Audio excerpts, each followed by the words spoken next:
Bonjour à toutes et à tous et bienvenue dans Cinefiles. Après la tempête de la semaine dernière qui a sévi sur la chaîne, me revoilà pour vous parler d'une autre tempête, celle orchestrée par Ron Howard.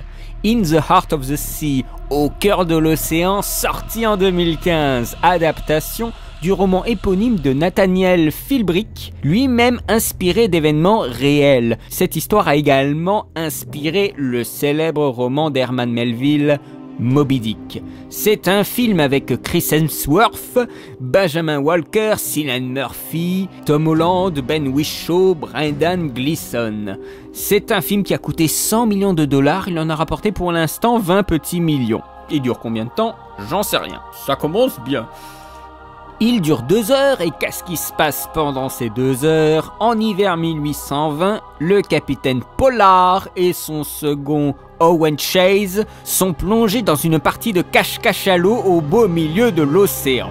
Rapide avis de sortie de salle, c'est un film qui est curieux et c'est aussi un blockbuster alternatif. Aujourd'hui, nous vivons quand même dans un univers cerné par des franchises et c'est pas facile de faire un blockbuster qui sort un petit peu du lot, tout en étant réussi. Et Ron Howard est un petit peu à part à Hollywood, c'est un homme respecté pour la qualité de ses films et aussi quelqu'un qui sait faire des choses très diverses, qui est aussi toujours dans la course.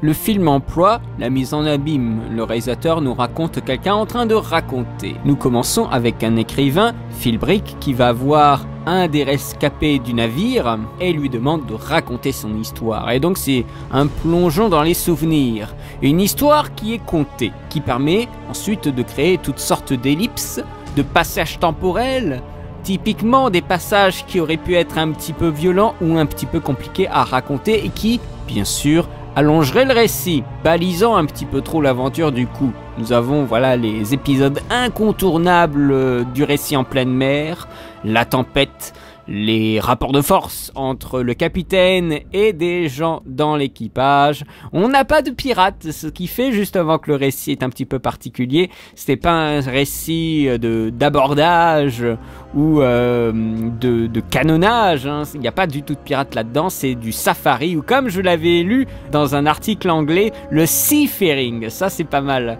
Donc c'est du safari mais en mer, avec une superbe séquence d'harponnage, une enivrante chasse contre l'agonie d'une créature d'un cachalot et de son petit à côté qui s'est fait harponner. Mais nous avons quand même un autre cachalot qui lui n'a pas eu de bol, il a été harponné par notre héros Owen Chase et après il s'ensuit une scène de boucherie, un truc assez incroyable. J'aurais pas cru qu'on mette ça dans un film qui est Peggy 13. C'est violent parce qu'on rentre quand même dans la carcasse et on nous le montre assez bien. Du fait que c'est une carcasse animale, tout d'un coup, ah non mais c'est Peggy 13. Alors que le mec il rentre dans la carcasse parce que le but de cette chasse aux baleines, ce n'est pas simplement prendre de la viande, ça ils n'en ont pas forcément besoin, mais c'est récupérer l'huile de baleine, qui est un produit utilisé pour les lampes à pétrole, les lubrifiants pour machines, à ce que j'ai cru comprendre, pour le savon également. Donc voilà, c'est une industrie et nos héros sont ancrés là-dedans dès le début du film. Et ils ne peuvent pas rentrer les mains vides. La mise en scène rend vraiment compte de ça. Et suite à cette scène de boucherie, c'est l'écœurement. Et de cet écœurement vient la vengeance. L'océan devient alors un lieu dangereux. La couleur verte cerne le film. On le voit assez bien dans les bandes annonces. L'eau est verte. La colorimétrie du film est très poussée et très forcée. Comme je l'avais dit, je l'avais suggéré dans une analyse, celle du Hobbit, que en fait ils forcent l'étalonnage pour rendre les éléments virtuels et les éléments réels indistinguables. C'est-à-dire ils uniformisent tout très très fort pour pas qu'on voit en fait ce qui est virtuel et ce qui est réel. C'est un film dans la veine des films de monstres en haute mer, du style Les Dents de la Mer. Le cinéma a régulièrement créé des animaux qui viennent défier les hommes. King Kong, Les Dents de la Mer, Le Requin bien entendu, ou je pense encore à un autre film qui n'est pas très connu, L'Ombre et la Proie avec des lions, c'est un film de Stephen Hopkins avec, il me semble, Val Kilmer et Michael Douglas, c'est un film en Afrique, c'est vachement bien, enfin de mémoire je crois que c'était vachement bien, après je peux me tromper, je l'avais vu au cinéma quand il était sorti, et ça remonte. Donc c'est classiquement une première partie du récit où on poursuit des créatures et une deuxième partie du récit où on est poursuivi. Et le film devient un film de survie. Pas forcément un film de survie où les mecs sont constamment poursuivis, mais ils sont poursuivis à un moment et la créature les fout KO. Et ils doivent après se reconstruire et réussir à atteindre la civilisation. Et c'est ça aussi tout le défi en fait. La créature ne vient pas les harceler sans cesse. Elle les guette. Et c'est là que le film prend le contre-pied total de ce qu'on peut imaginer quand on dit Moby Dick. Parce que Moby Dick, on le voit, bande-annonce, c'est inspiré Moby Dick et tout ça, mais c'est du bidon. On n'a pas Moby Dick dans le film. Faut surtout pas croire que le film, ça va être l'adaptation non officielle de Moby Dick. Ça n'a rien à voir. On n'a pas l'obsession dévorante de, bien sûr, cette image légendaire du gars sur sa chaloupe avec son petit harpon face à l'immense créature. On n'a absolument pas ce genre de choses dans le film. La passion de l'homme contre la nature est quelque chose qui manque complètement au film, mais parce que le film ne veut pas aller dans cette voie-là. On n'a pas l'angoisse de la tension. Ça redescend très très vite parce que le récit est coupé en deux. Il est coupé en deux avec la première partie où il y a on va dire nos 3 scènes d'action du film. Il y en a juste 3. Des choses qui durent un peu longtemps, des fois on a des tout petits pics, mais c'est très vite retombé. On a 3 scènes d'action majeures dans le film et elles sont dans la première partie du récit. La deuxième partie, c'est un ralentissement, c'est l'agonie, la survie, comme je vous dis, mais c'est pas la survie, on doit survivre aux monstres, mais on doit survivre contre le manque de nourriture, contre le soleil, contre pire, nous-mêmes, car bien sûr, avec des rations aussi limitées, on a envie de flinguer les autres et de faire encore pire que juste le flinguer.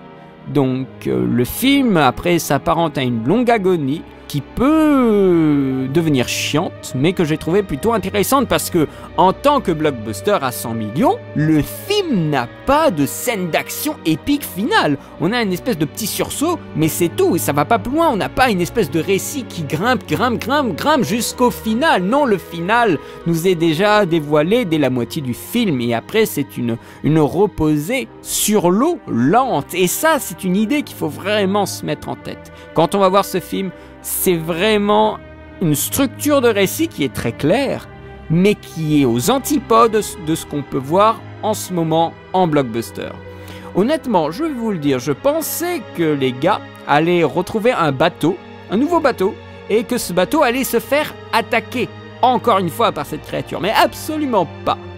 Les confrontations avec la bête ne sont pas très nombreuses, mais elles ont un fort impact avec le son. Le travail du son est ultra important dans le film, et franchement, parce que les mecs ils ont pas été sur la mer réellement, et puis même si c'était le cas, les gars ils sont pas satisfaits par le bruit des vagues, ils refont tout en post-prod. C'est comme ça que fonctionnent les Américains. Nous les Français on a tendance à avoir encore du son direct, mais les Américains ils refont tout, absolument tout. Et donc chaque bruit de vague, chaque bruit de mât, de bois, tout ce que vous entendez, c'est refait par la suite. Ça permet bien sûr une meilleure maîtrise du son pour maximiser exactement là où nous le voulons l'impact sur le spectateur. Parce que le cinéma américain c'est ça.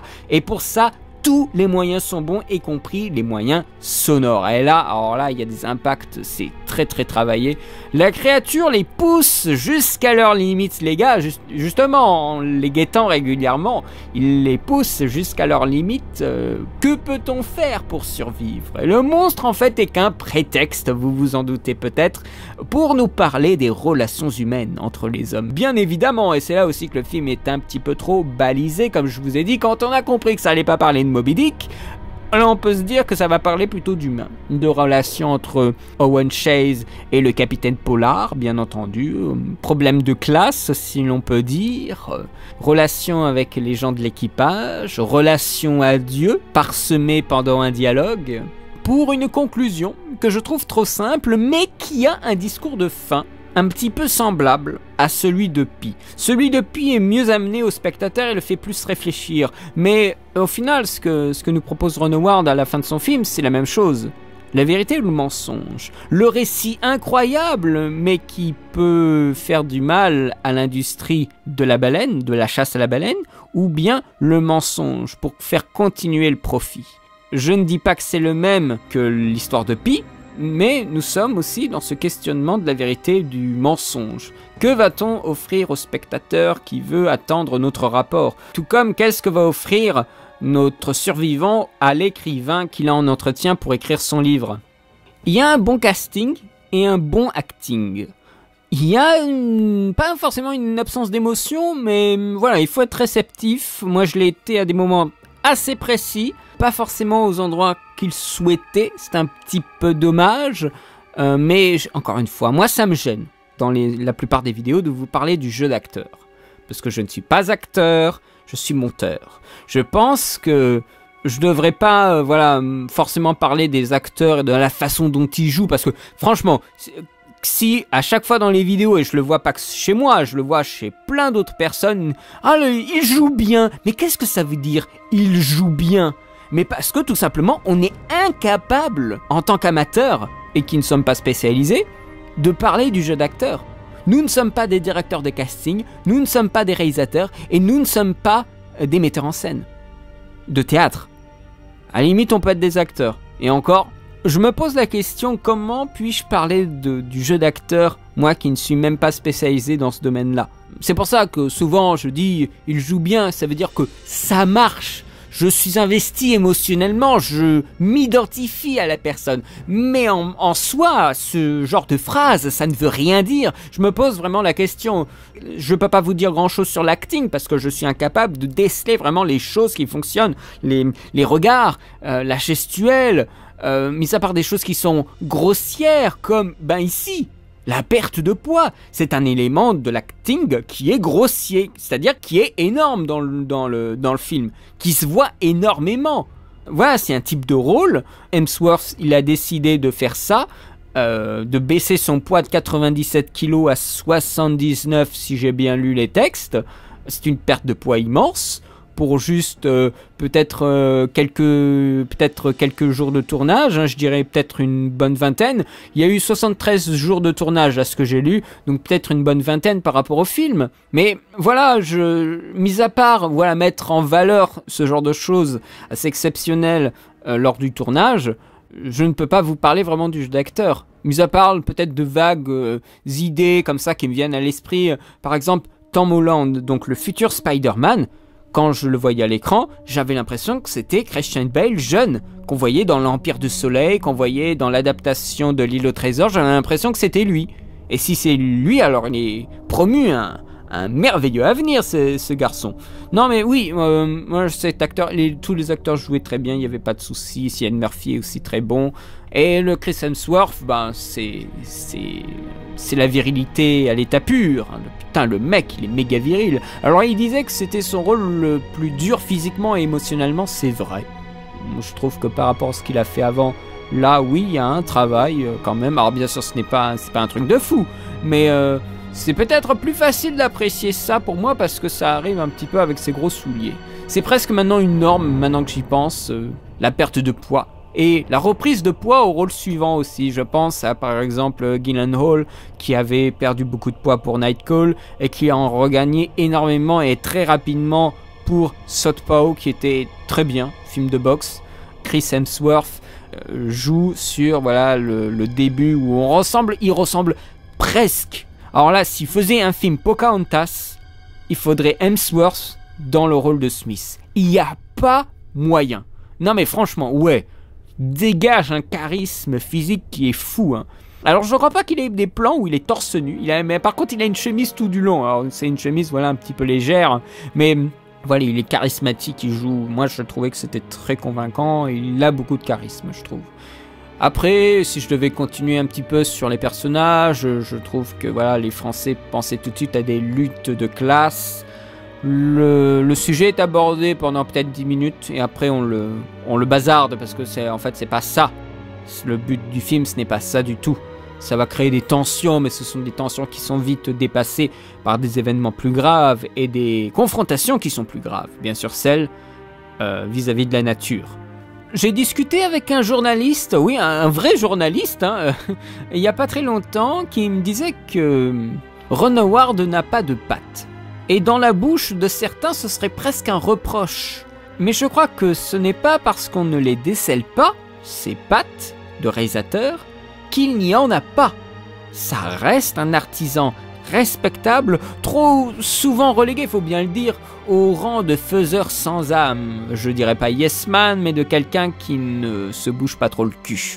Ron Howard a pourtant surpris tout son monde avec Rush, qui est vraiment très efficace, encore une fois avec Chris Hemsworth, mais un film, quand on parlait de relations et de confrontation entre deux êtres humains, ici nous avons Polar et Owen Chase, mais dans Rush nous avons aussi cette confrontation, et confrontation pour laquelle on pouvait vraiment prendre parti. Mais complètement. Et c'est ça qui était complètement ouf dans Rush, on pouvait vraiment prendre parti pour James Hunt ou pour Niki Lauda. Et moi j'étais à fond avec Niki Lauda, mais quand je dis à fond, j'étais à fond. Je voulais que le mec il gagne trop, qu'il lui ferme le clapet à James Hunt. Et ça c'est un super parti pris d'avoir essayé d'équilibrer le récit à ce point-là. Ici on voit bien que c'est pas du tout le centre du film. Je suis pas en train de mettre le réalisateur sur un podium, mais je pense qu'il faut aussi ne pas voir partout des pattes d'auteur et savoir s'il peut rentrer dans des cases auteur, et s'il le rentre pas, c'est pas un bon mec et tout ça. Non, il faut aussi dépasser ça. Il faut se dire que même si on n'en voit pas forcément, ça reste des gens qui ont envie de faire des bons films et de les partager. Ici, voilà, on nous raconte une belle histoire. On raconte une histoire qui nous est racontée. Ça veut peut-être pas dire grand-chose, mais je veux dire par là que Ron Howard filme quelqu'un en train de nous raconter une histoire. Et avec cette petite astuce, j'ai presque l'impression qu'il justifie une mise en scène, un rendu très artificiel avec des couleurs, des angles très étranges. Après, c'est bien fait, hein. Il y a de vrais partis pris. Non, il y a de vrais partis pris dans le fait qu'il n'y en a pas. C'est ça qui est énorme. On a des points de vue de tout type.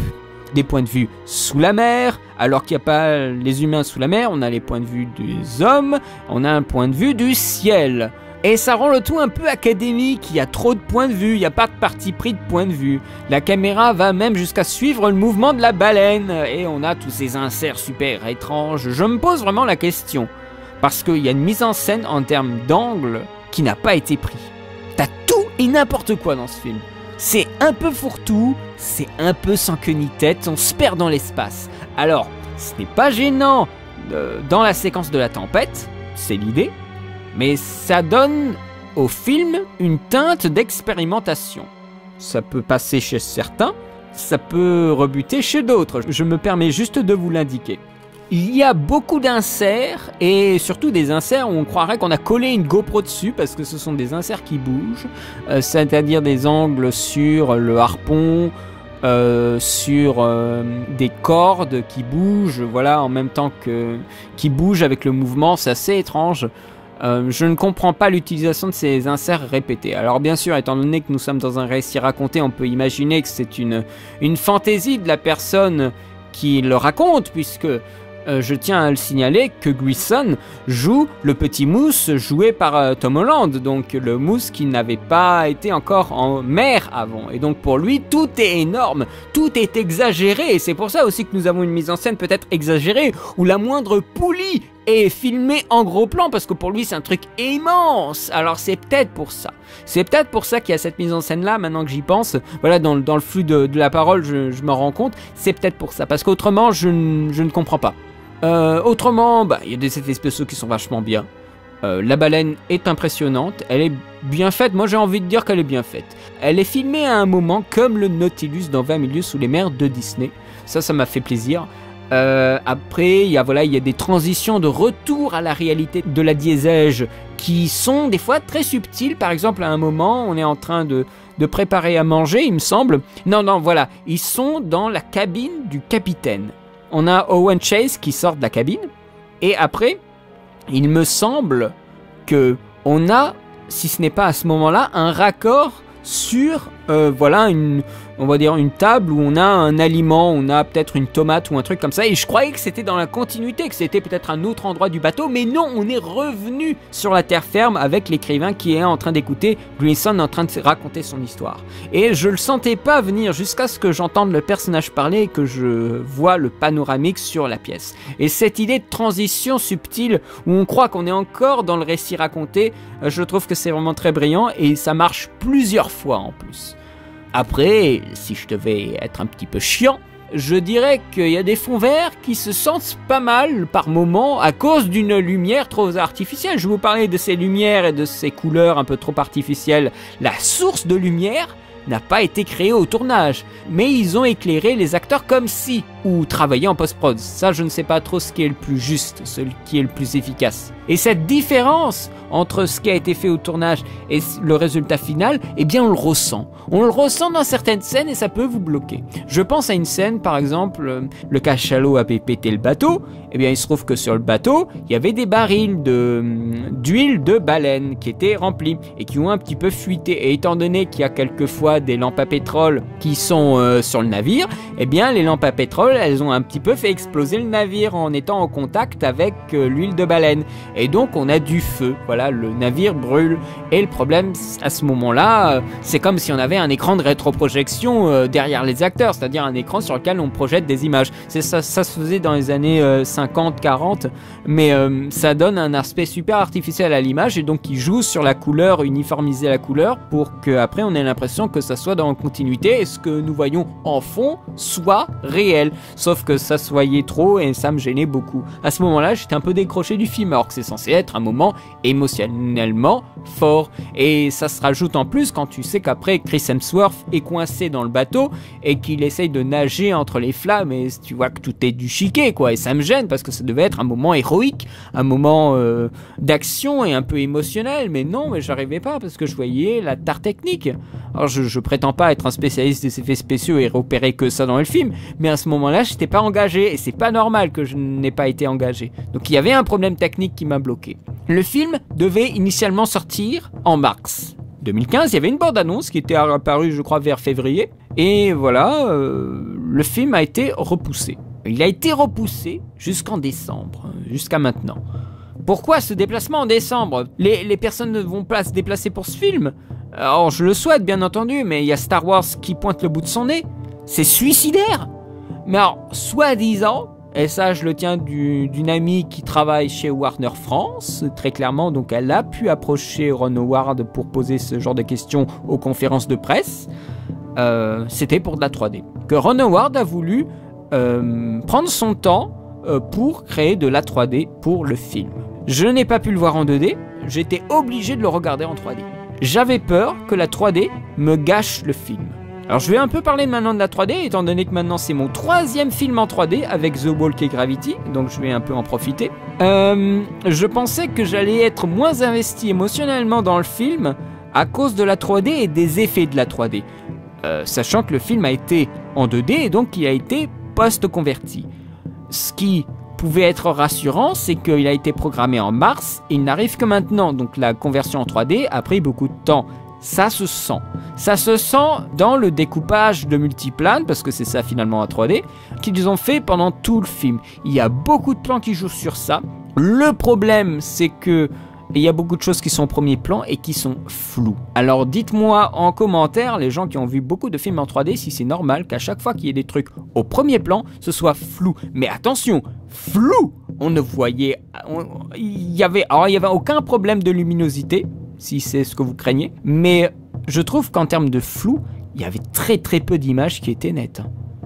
Alors je pense que c'est l'effet de la 3D, mais ça m'a beaucoup gâché. Ron Howard mettait beaucoup de choses au premier plan et c'était des fois des cordages ou des bouts de bois, des choses comme ça. Et ça me gâchait en fait le plan, sachant que le film n'a pas été découpé pour de la 3D. Parce que je pense que nous ne pouvons pas monter un film comme ça en sachant qu'il va être converti en 3D ou qu'il a été fait en 3D. Il y a un rythme à avoir quand on fait de la 3D parce que la personne, quand elle a ses lunettes, elle doit déjà se rendre compte du plan, ce qu'on fait de base quand le film est en 2D. mais en plus doit assimiler la profondeur de champ. Donc c'est une information supplémentaire que notre œil, que notre cerveau doit traduire avant d'après délivrer l'image complète au spectateur. Donc voilà, c'est un effort supplémentaire et donc on ne peut pas penser la durée du plan de la même façon. Ceci étant, la 3D est présente vraiment partout dans le film. J'ai été un peu ralenti dans les 10-15 premières minutes, mais dès que Chris Hemsworth arrive à l'écran, après un début un peu poussif, faut bien dire ce qui est, c'était parti. Même s'il y a beaucoup d'angles qui sont très étranges et dont le rendu en 3D est un petit peu dégueulasse, c'est réussi. Ça ne fout pas le malaise. Moi, voilà, j'ai pas beaucoup d'expérience dans la 3D. S'il y a une 3D qui est mal faite, je crois que je ressentirais. Là, c'était bien, ça se passait bien. Mais elle n'est pas utile. Je pense que vous pouvez aller voir le film en 2D. Voilà, ça vous fera payer un petit peu moins. Enfin, si vous l'avez la carte d'abonnement, vous vous en foutez. Mais je pense que c'est un film que vous pouvez aller voir en 3D. Il n'y aurait pas de souci à ce niveau-là. En dernier lieu, la musique. Elle accompagne bien le film, elle n'est pas mémorable pourtant, c'est une musique classique de grand orchestre pour un film d'aventure. Un film d'aventure qui manque de tension, mais je pense que Ron Howard a bien fait de nous trouver une bonne histoire, la tourner, la monter et de la partager aux spectateurs. Et en regardant ce film, je me suis souvenu de films comme Master and Commander de Peter Weir, qui est superbe. Ça m'a beaucoup plu et j'avais envie de partager un peu mon avis sur ce film avec vous, j'avais envie de le voir et de vous en faire une critique parce que je sais que ce film ne va pas être vu parce que tout le monde est dans l'attente de Star Wars. Mais je pense que vous pourriez apprécier, sans être comme un fou à la sortie de la salle, mais apprécier ce genre de récit. Je vous invite vraiment à aller voir le film. Voilà, cette vidéo était plus un premier déblayage autour de ce film, à revoir sûrement en Blu-ray ou en DVD quand j'en aurai l'occasion. Pour ma part, je lui mettrai un 13,5 sur 20. Voilà. Ça laisse un bon souvenir, mais c'est pas ouf non plus. Par contre, ça me donne envie de voir du coup le film Moby Dick, parce qu'il y a eu un film Moby Dick, mais il date un petit peu, il date de 1956 de John Huston avec Gregory Peck. Alors ça me donne envie du coup. Je pense que j'essaierai de me le dégoter. Voilà, j'ai terminé pour ma critique. J'espère qu'elle vous aura plu. Bien sûr, je vous ai spoilé le film, mais vous savez mon avis sur les spoils. Quant à moi, eh bien, je vous remercie de vos éventuels retours. N'hésitez pas à commenter si vous l'avez vu. Qu'est-ce que vous en avez pensé? Qu'est-ce que vous avez pensé de ce réal? Ce que vous avez pensé de cette dernière production? Quant à moi, eh bien, je vous remercie pour vos nombreux retours sur Crossed. Pour l'instant, ce n'est pas le bashing que j'imaginais, mais il y a quand même, on va dire des commentaires croustillants, pour rester poli. Mais ça va absolument pas m'empêcher de programmer le reste des vidéos jusqu'à la fin de l'année. N'hésitez pas à me poser des questions pour la prochaine FAQ, je prépare toujours les parties, j'ai enregistré et monté la première partie, donc vous aurez déjà 50 minutes en janvier d'emblée. Je vous remercie, je vous souhaite une très bonne journée, une très bonne semaine, et à très bientôt pour de nouvelles vidéos. Allez, salut!